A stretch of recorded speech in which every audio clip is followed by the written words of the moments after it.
Hello, beautiful. Welcome back to another episode of Awaken Her, the podcast where we rebuild, renew, and rise into the divine purpose we were born for. I'm your host, Aji Michael, and I want to start this episode by saying something simple, but often forgotten. You, my friend, are the longest relationship you will ever have. So today, I am not talking about friendships. I am not unpacking marriage. I am coming home to you. So if you're ready, let's dive in.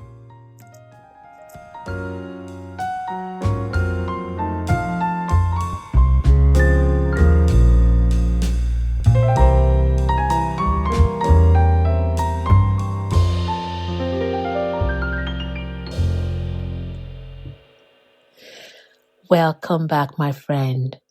Now let me ask you something. How are you relating to yourself right now? Because sis, it shows the relationship you have with yourself, with you. It filters into every other space in your life, be it your marriage, your female friendships, your career, your business, your client, everything. Because the truth of the matter is, you can't give peace if you don't have peace. You can't extend grace when you don't give yourself any. You can't even receive love when you are constantly at war with yourself. And listen, now, I don't say this as a theory. It's something that I've experienced. I've lived it.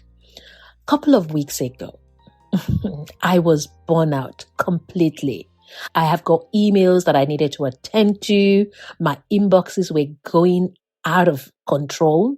I've got deadlines. Most of these deadlines that I set for myself, some of them were reports that I needed to deliver. Now, coupled with the fact that my laptop charger had issues. So I ordered a charger. By the time they deliver, apparently it was the wrong charger. That means I had to return that, then reorder another charger, making a couple of days. Now, I am really not a big fan of working from my phone. I could do bits and pieces of little emails, here and there. But many of my plans were derailing. Now, my default mode would be to push harder, I need to do this, I will cover it, I will do that, work more. Now, sometimes that may happen where maybe you just you have some backlog of clients' work to do. Now, that would just be a lot of masculine energy, drive, faith in it. And I remember one day, one of those periods, I looked at all of the things that I wanted to do. I didn't even feel like doing them at all. So I went on a walk and I messaged one of my friends. I'd messaged this person before going on a walk to say, oh, do you have a moment? I'd like to talk.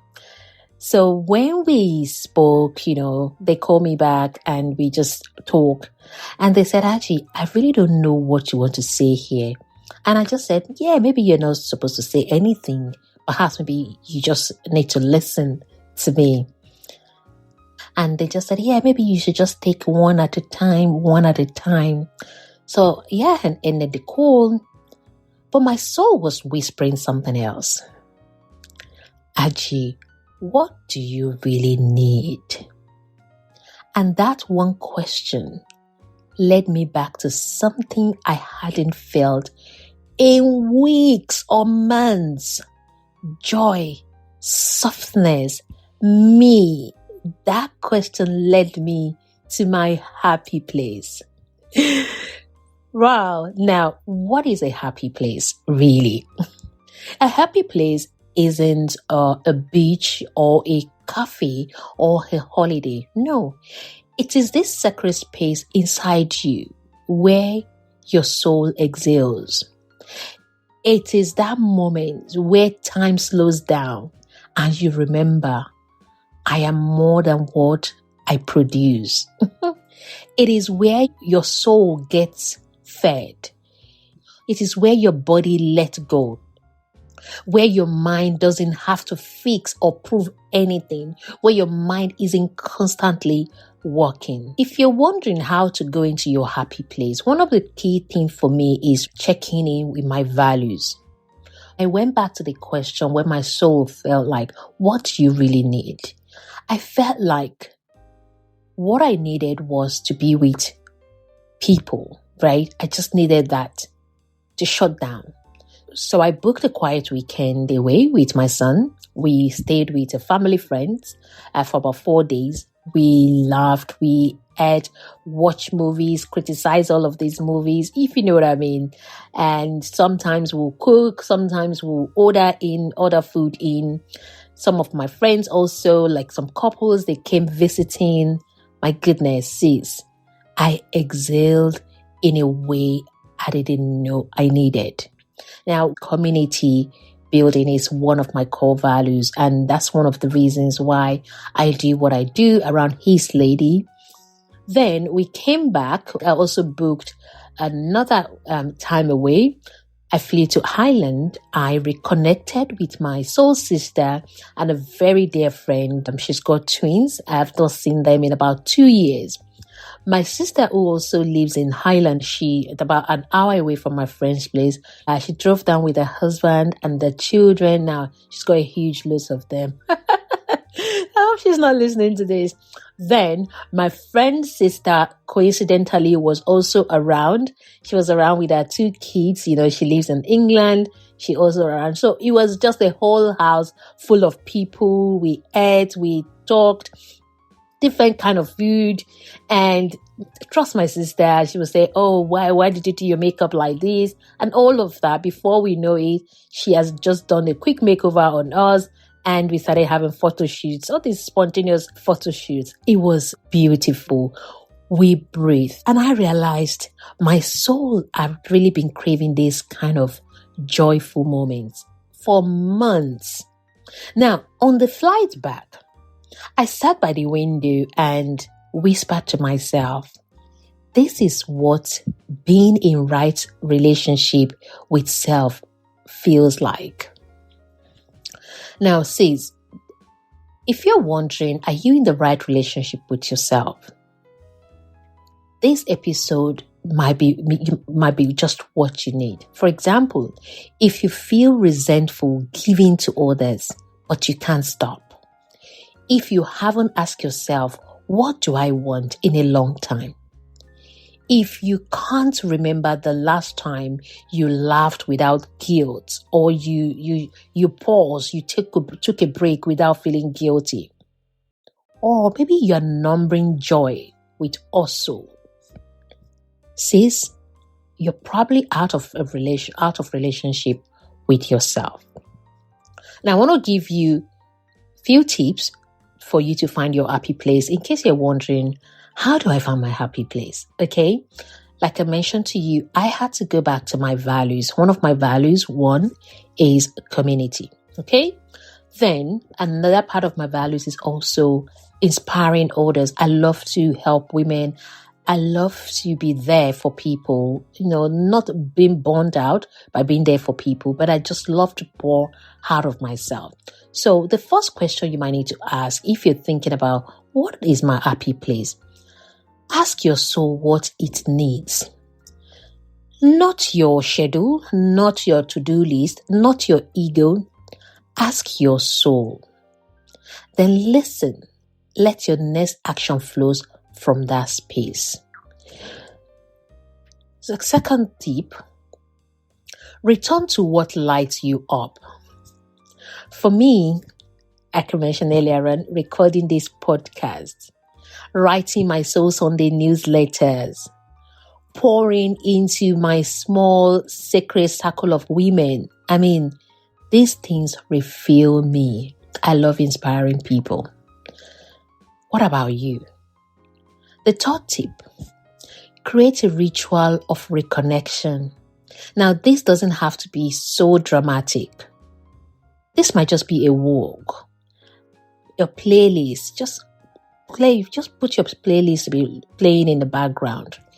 It might just be a 5-minute sit down with your journal, No phone, put your phone aside on silence, face down. I mean, anything that says to yourself, I matter. Now, if you're wondering, you pick up the journal, you're wondering, okay, I pick up a journal, what do I write? I want to share with you 3 soul activation questions that you can just journal. You know, one of the beauty about journaling is that you don't even have to have the answer in that moment. But when you sit on that question, the answer will come. I want to give you 3 questions to journal tonight. The first question is, what is something I used to love that I've abandoned? What is it? Music? Reading a book? One of my friends shared with me, an ex-colleague, about returning back to their love for reading. The second question you might want to journal again is, where do I feel most like myself? Now, the where necessarily does not mean a physical location, but sometimes it may be a physical location. Maybe you have your favorite spot where you go for a walk, where you love, where may be with the people, particular people. So if you've really been disconnected with some people, why don't you just take a trip? Why don't you just call them, visit them? So that could be where for you as well. So the third question you might want to journal again is, what is one small happy place I can return to this week? One of the things I did, in terms of returning back to my happy place is decluttering, right? I have loads of stuff in my garage and literally like empty half of my garage. Also, I declutter my workspace. I declutter my wardrobe again. There are some clothes I just put aside. One day, I ask myself, when is the one day? I folded them nicely, blessed them, and gave them out to charity. Little things like that just help me to free space and just welcome freshness or new beginnings, whatever it is means to you. Yours might just be just changing your burdens. Returning to your happy place, they don't cost much or they don't even cost at all. It might just be moving things around in the house. Can you move your furniture around? Can you just do a little bit of decor here and there? That's just it. It just makes you feel that you matter, not rushing things. And when you finish journaling, you might just want to say this affirmation to yourself. I deserve softness, sacred space, and soul joy. I return to myself. I'm going to say that again. I deserve softness, sacred space, and soul joy. I return to myself. When you feel anytime you sit down after journaling these activation questions, just say this affirmation. I return to myself. All right. Sis, this is still your year of manifesting. But what's the point of manifesting all of these things if you're too disconnected from yourself to enjoy them? So this week, make it personal, make it sacred, make space for you. If this episode spoke to you, please share it with a sister, give it a 5-star review, and help awaken another woman's journey. If you have not yet signed up to the Soul Sunday newsletter, what are you waiting for? Head over to hislady.org to stay connected. Until next time, come home to your happy place. My name is Aji, with love always.